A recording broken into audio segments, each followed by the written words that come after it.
Alright, what's up boys? It's your boy Eric, hashtag Craig God, back here with another video.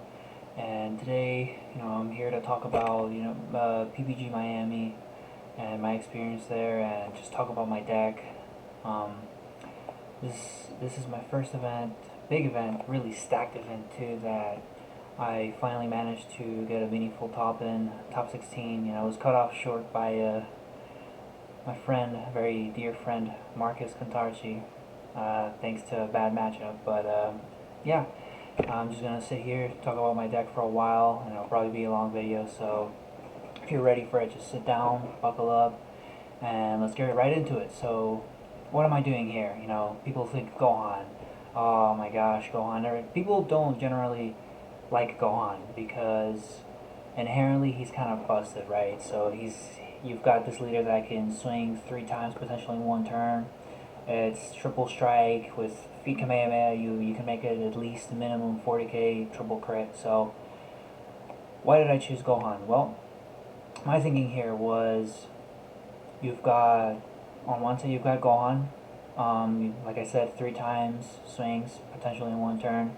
You've got this really strong win con already as your leader, but you can't rely entirely on it because there's a lot of answers to it. Yellow has release for me, what can negate my guy, and I can't restand it. Blue has, I haven't seen people playing it, but I think it's really good to go on the new Janemba card from the Ultimate deck.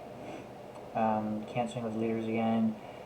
Just floodgates in general too, and negates. People play negates in every deck, so that's kind of like the natural counter go on, right? And you've got this really strong win con, and then I've got this Skilless engine. I'm very fond of the Skilless engine. I've been really enjoying playing it, and you've got this engine with Nimbus Master, which is at the center of it, kind of. It starts it all off between Nimbus Master and the Dimensional Support Trunks from set 4. You've got this engine that starts off with Skillless, and you can do a lot of stuff with it.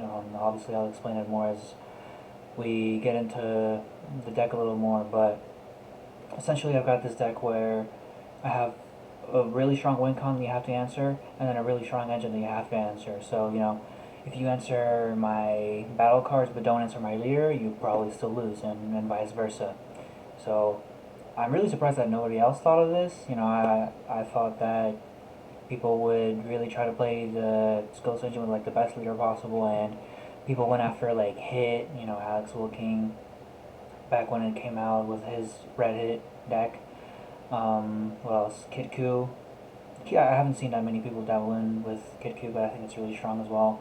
And then the bigger one is probably Soul Striker Janemba. I personally don't like that one because all you're doing is playing Janemba stuff, so it can be kind of easy to get around. But Soul Striker has the untapped potential, so you can just recycle it really easily. But let's just get into it here. There's 55 cards in the main, and you might be thinking that's a little weird because it's an aggro deck. Why are you going over 50 cards? So my reasoning there is it digs a lot. This deck digs a lot. You've got Dimensional Support Trunks. It digs a card out of the deck. Psyche Demon looks for top 7 for Janemba. Nimbus Master gets a card out of the deck. Shield gets a card out of the deck. There's a lot of digging and searching potential in this deck. So I felt comfortable going up to 55. 55 is probably my highest. I don't really feel comfortable going higher than 55 because at the end of the day, higher than 50 is kind of a hindrance. But we'll just go in order here. Defending Father Paragus, best super combo for green still. If you don't have mono green, not mono green. If you don't have all green energy, obviously I can't play Saiyaman because I'm charging blue for bean. So Paragus is second best, 0, 10.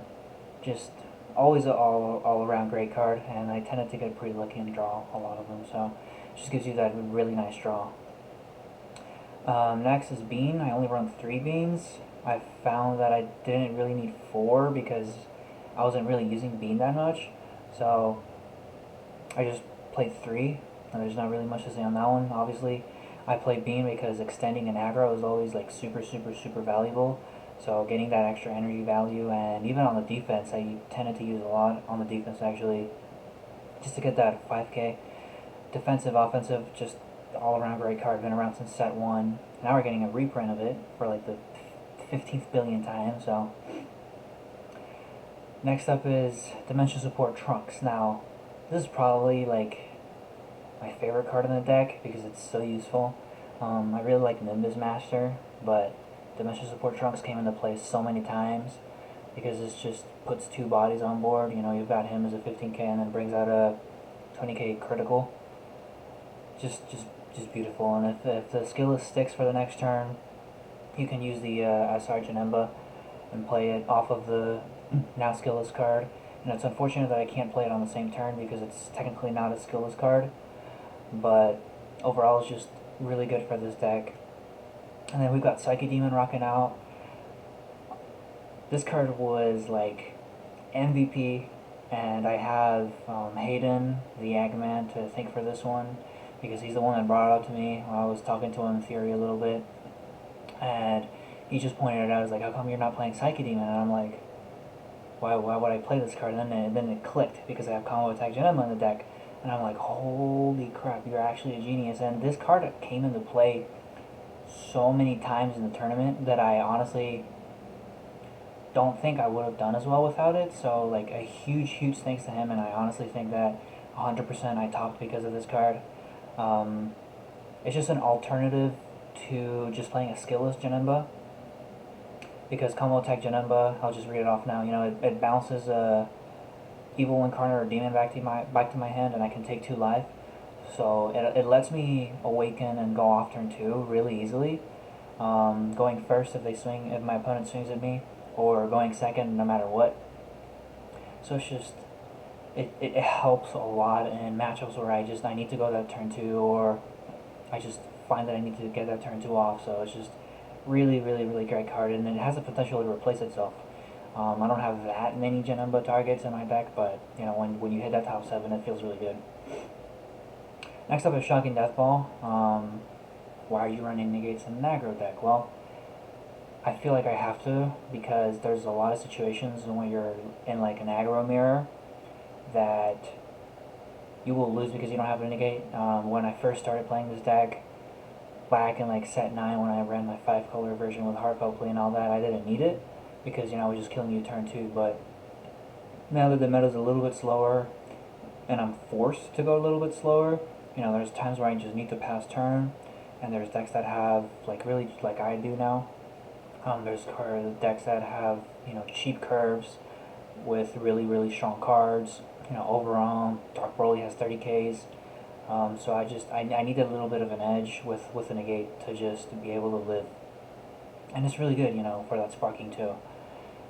Next up is Nimbus Master. Oh my god, I love this card. It's really strong, and I honestly don't know why more people aren't trying to play the Skilless engine, because this card is stupidly good. I mean, it defends an attack more than likely, and then it plays a body. I mean, for just 1 energy, you know, you combo out of an attack, and then at the end of the battle, you play a 2 or less Skilless card.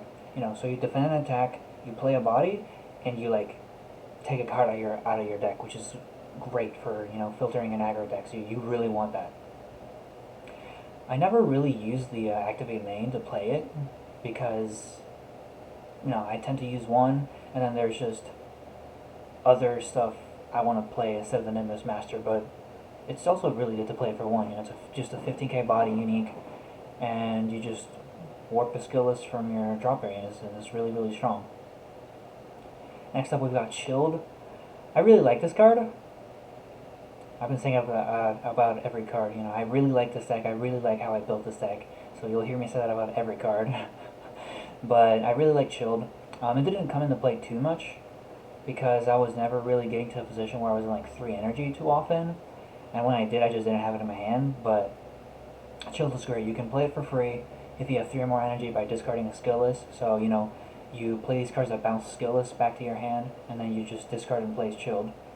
So it's really good. It has unique, unfortunately for me, but if you swing at a unison and take a marker from it, or you deal damage, you can pay a blue and play a 3 or less blue Skilless, which is really good for the Janemba chain, because the 3-drop Janemba is what you need for the Zeno chain. So it's just really easy. You know, if you have it in your hand, your opponent has a unison out, you just discard it, play it, swing at the Unison, you just get a free 30k out.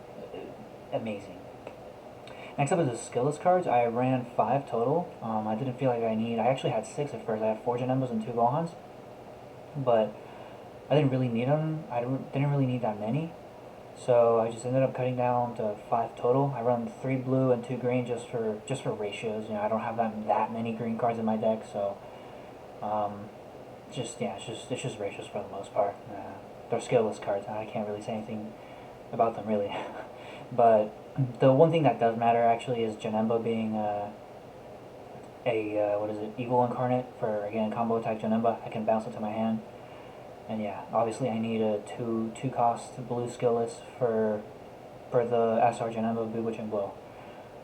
Next up is Great Saiyaman 2. This card is amazing.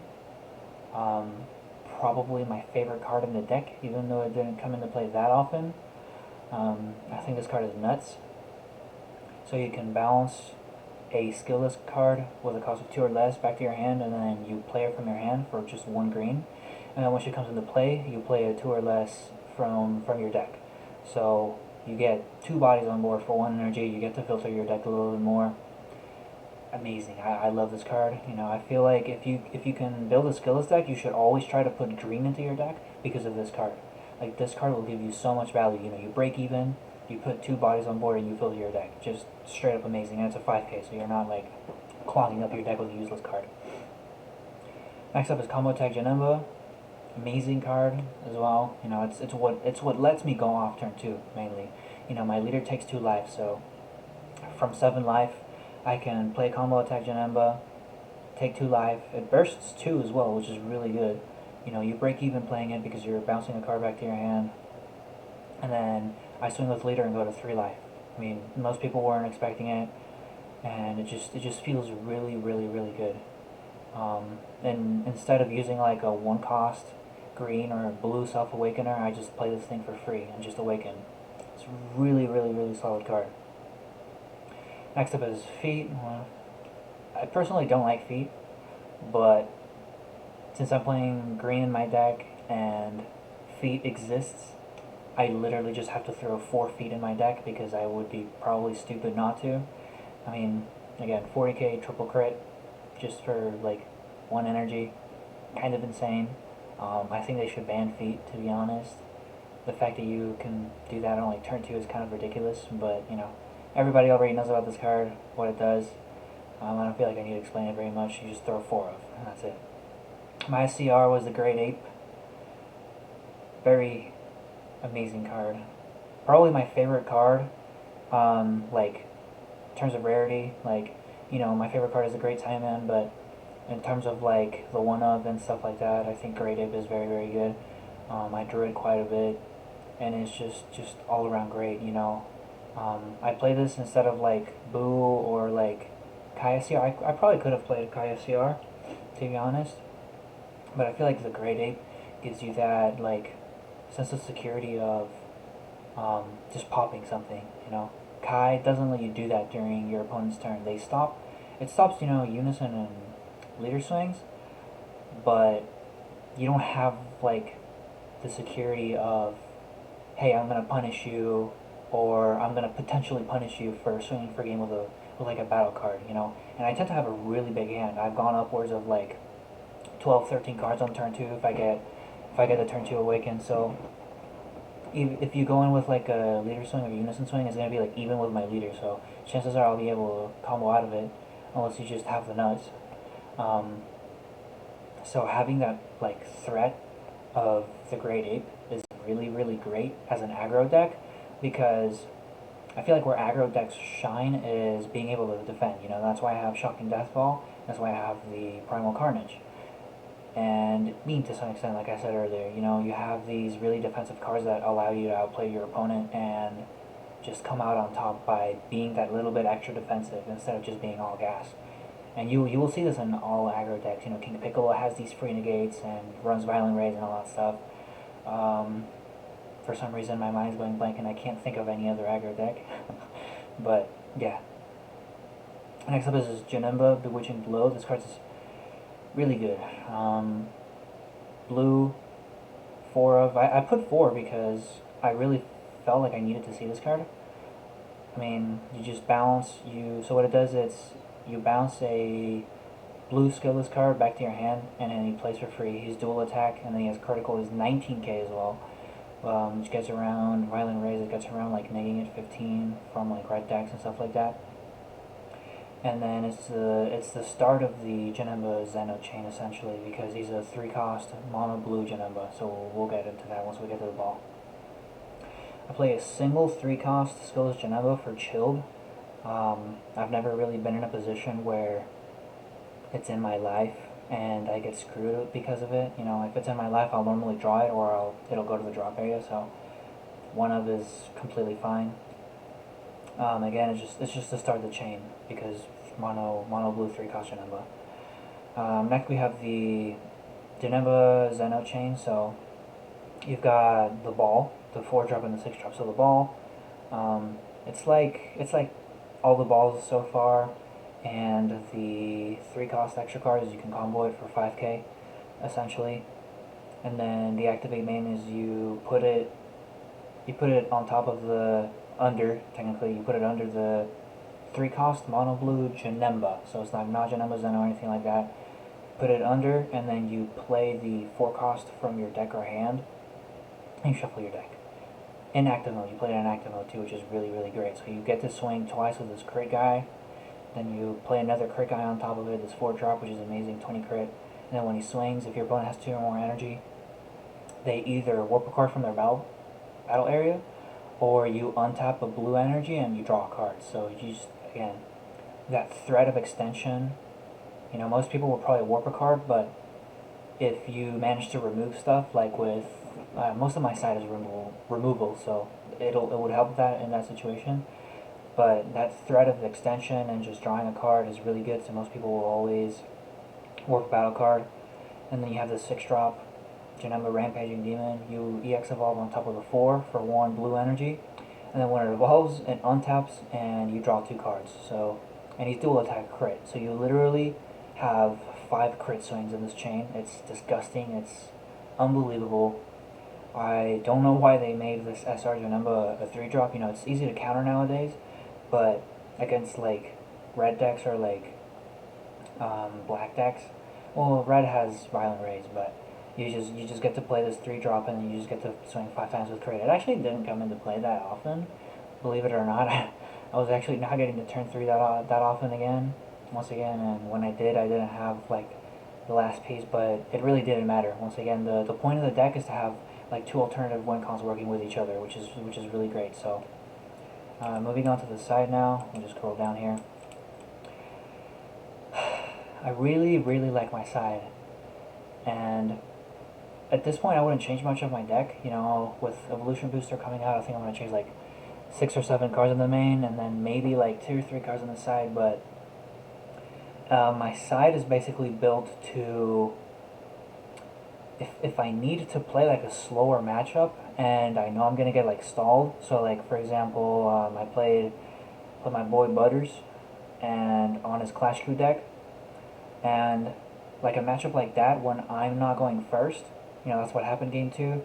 I won game 1, game 2 he decides to go first, so I sided to this engine. I lost anyway, but I sided to this engine with green cards. So I side out Bean, I side out like most if not all of my cards that require blue energy to tap, and I side in Cells Earth Destroying Kamehameha to like play a little bit slower, whittle you down, whittle your hand, you know, be a little bit more control typey. So Belmod was mostly if I encounter like a Sinstradon matchup, to get rid of that 9-drop or whatever card's on board, as long as it's not the 8-drop with blocker barrier. Really good. It came in a couple times. That was really great.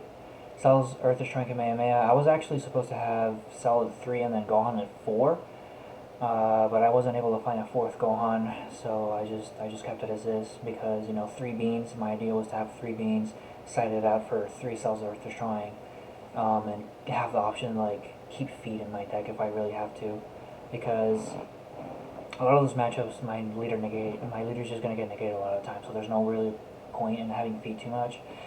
So if I had that attack with my leader go through, I just, you know, get your hand a little bit down and just triple strike you, which kind of sucks. But next up was Hard Arrow of Love for just more removal. Really great card. Even though it's a really good card, it gets rid of potentially 2 cards. It's probably the one card I'm, playing around with taking out for Focused Breakthrough. I realize that Baby is pretty hard matchup, especially if it's a standard list. If it's not a list like Marcus's list, which is insane, by the way. I was like really like swooning over his list. I mean, it's amazing. If you haven't checked out his list on Crossworlds, go check it out, man. That list was absolutely crazy. When we sat down for top 16 and we traded lists, I looked at it and I was like, what? This guy's crazy. But Hard Arrow is really, really good, into a matchup like that. But because I get to, remove a couple cards. But I think Focus Breakthrough is probably something I'm looking at citing because the issue is that, Baby negates a lot, like every attack. And then they can counterplay my Skilless engine, so Baby is probably the one deck that can actually answer everything I do and not be really put in a bad position. So the idea there is play the Vegeta protecting his loved ones, the blue bullet, and just let it sit there. And then when they try to negate with Gohan to just floodgating and try to stall and get more energy, the idea is just Focus Breakthrough and just try to push through anyway. So as good as Hard Arrow is, like I said, it's probably the one card I'm looking at siding out. And then my favorite card on the side is Son Gohan Hidden Mind. This card's freaking amazing. Deflect, Double Strike. I could play it for 2 in my deck super easily because I'm always going to be at 3 life pretty much. And this is like an Invoker side for the most part. I didn't see Invoker, but just to like blow their barrier card. It also ended up being really, really good into King Piccolo because of the stupid, annoying drum barrier blocker. It's like, get it out of here. I never really used the Nega marker on the Unison card, but I also think that's a really good effect. Potentially taking 3 markers away in 1 turn from a Unison is really great, but 2 cost, deflect, oh my god, it's just beautiful, beautiful card. So we've gone over the deck now. I want to sit down and talk a little bit about what went on in the actual tournament and how it went. So I think overall it went really well. I only really lost to myself, as I always do. Round 1, man, my memory is terrible, but I actually still kind of remember. So what was round 1? I say that as I proceed to try to talk about the tournament, and I just completely forget what went on. I won round 1. What was round 1? I lost round 2, and then I won out from there. So, round 1 was Eon Hill, yes sir.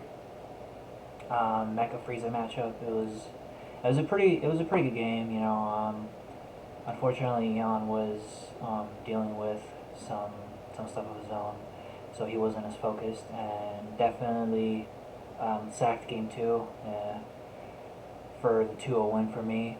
But regardless, it was a really, really great game, and I'm really glad that he ended up coming out. Shoutouts to him for dealing with his hardships and still deciding to come out to Miami. I'm really glad that you came out, bro. I had a lot of fun, meeting everybody and seeing him. But it was kind of annoying, Blue-Yellow Mecha is really annoying with that dumb Bojack. That card's amazing, but it's just it's just really annoying to deal with. And I won game 1.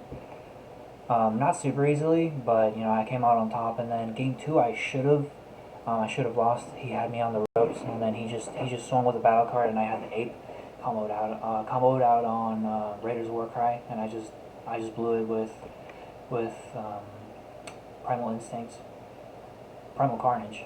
But it was a really great game. We talked it out afterwards.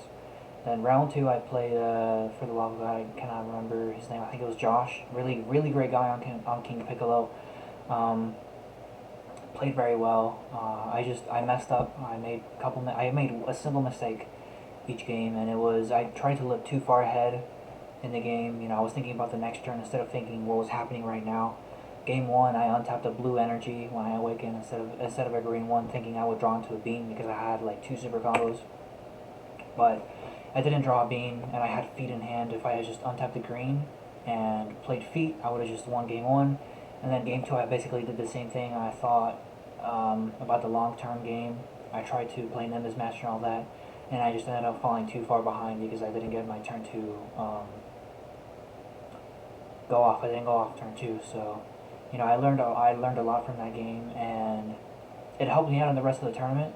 And I never made that same mistake again, and it caused me to win games later on. So I can't really be that mad about it. So it was kind of whatever.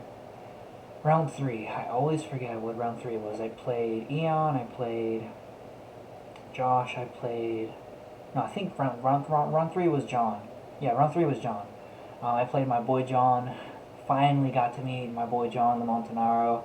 It was awesome seeing him. Just all around great guy. But I felt really bad because he plays Red Broly. I play Gohan. It's a terrible matchup for Red Broly, but I gotta say, he played amazing. He did it. He never overextended. He didn't hit me at the start of the game. Like I was almost on the ropes of losing, to be honest, because he played the matchup very well.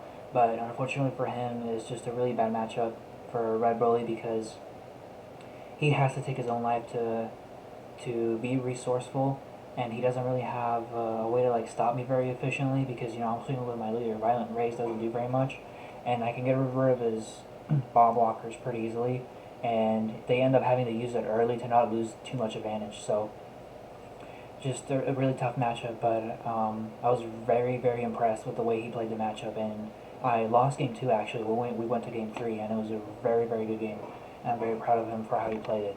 Round four was Butters with his Clash Scoop deck, and I gotta shout out my boy Rohit from my locals here because he's the one that played Clash Scoop back in the, what was it, December tournament that we had here at a local game store. And I lost to him because I didn't know what the hell I was doing against him. It was my previous version of Skilless, which is on Joey's channel, and I just lost to him because I didn't know what I was doing. But thanks to him, I was able to beat Devin. Devin said that he got his deck idea from, he took Rohit's list and kind of tweaked it. So it was still mostly the same. This annoying ass, stupid, stalling Clash Coup deck I hated for playing it, but he plays it extremely well. He, as an experienced green player, he knows how to do things with green. He's played androids a lot. So we went to game three again. It was a very rough game, but it was probably the best game of Dragon Ball I've played in a while, honestly, and it was very stressful. But I ended up coming on top. He drew everything game three. He had all the negates. He sided Zarbon and just had all the Zarbons, but I just, I had all the answers to it. I sided in a lot. I had Gohan, I had the Ape, I had Hard Arrow. I had everything I needed, and I ended up coming out on top. But great game time. Oh my god, I was like sweating buckets that game. And in round five, I played a Nam Vo. It was a mirror. I thought I would lose the mirror because I always tend to lose mirrors with my unconventional builds. It turns out to be that way most of the time, but I actually came on top here. He played very well. He tried to get off that turn two. Game one, he had the nuts, and I had the nuts. I drew a lot of super combos. I had feet. I had the SCR. So it was it was kind of one-sided. He untapped his leader, and before he did that, I super comboed and drew into a negate, so it was really easy for me to get out of it. Sparking, go to game two, and I draw like all my super combos again. There's the Gohan mirror match is not really much to talk about. It just goes whichever way you go off. I do feel like he overextended it a little bit too hard. I left him at 8 life game two instead of swinging to take my own life, and he tried to overextend too hard. See the one drops, and he just tried to extend too far, I think, in my opinion, and that's what causes him a little bit of loss. If he had played it a little bit slower, I think that he might have been able to get that game two off of me, but quick, like 10-minute game. Let me take a drink really quick. And then last round, I needed to win to get into that top cut. I was hoping, please be King Piccolo, because Gohan is pretty free matchup into King Piccolo, unfortunately. I absolutely just sacked that first one I played against Josh. I think it was his name again. But fortunately for me, and unfortunately for Marcel Russell, I got paired with King Piccolo in the last round, and it was just, it was kind of a massacre. Honestly, I learned from that first matchup, and I adapted very well, which I'm very proud of, and I just, I out-resourced. I went in turn 2 both games, um, did my best to play, and just really, really great. And I got into that top cut, so, sorry, I got a notification on my phone right there. I had to look at it. But yeah, unfortunately for him, I cut him out of that top cut. I placed 5th in Swiss, which is really, really good with a 5-1 record, probably the highest I've ever placed. I felt really, really good about it, but fortunately for me, I got matched up against Marcus Contarci with this crazy, crazy, crazy baby list. Again, I will reiterate, go check it out on Crossworld channel. Just amazing list. And yeah, game 1, he had the nuts. I mean, I tried to go off turn 2. I didn't have Psyche Demon, unfortunately, so I was forced to overrun my trunks. But he had the answer. He had one of his 2 diabolical parasite babies, so he countered it. I didn't get to play my Skilless engine, and from there it was just downhill. I eventually lost. He had Baby Hatch game 1 and game 2. Game 2 was really, really, really close because he floodgated me. I had the blue bullet turn 1, unfortunately for him, but I extended super far, and I thought, well, if I pass, he's gonna have 4 energy up, and I'm never gonna win the game from there on. But when I untapped my leader and swung again, he had Baby Hatch again. So unfortunately, I just got, it was a little bit of RNG, but I mean, I'm of course a little bit disappointed in myself for not being able to do that. If I had a focus breakthrough, I was really debating citing focus breakthrough instead of like hard arrow or Belmod, but I ended up deciding against it. And if I had focus breakthrough his Gohan, I might have been able to win that game 2 and potentially game 3 and go further. But it is what it is. It's my first topped event that's like has meaning. Again, it was super stacked. I mean, you heard who I played against. It was definitely not easy to get that top. Eon Hill, Butters, John, Marcel, like some of the best players in the game.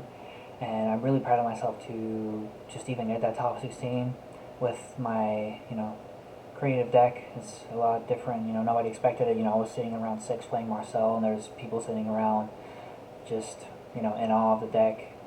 And it just felt really good, man. I got to talk to everybody, meet everybody. I met John again finally and talked to just all my buddies again. It just felt really, really good to be at an IRL event, and I'm glad that I get to travel, thanks to my dad who also plays the game.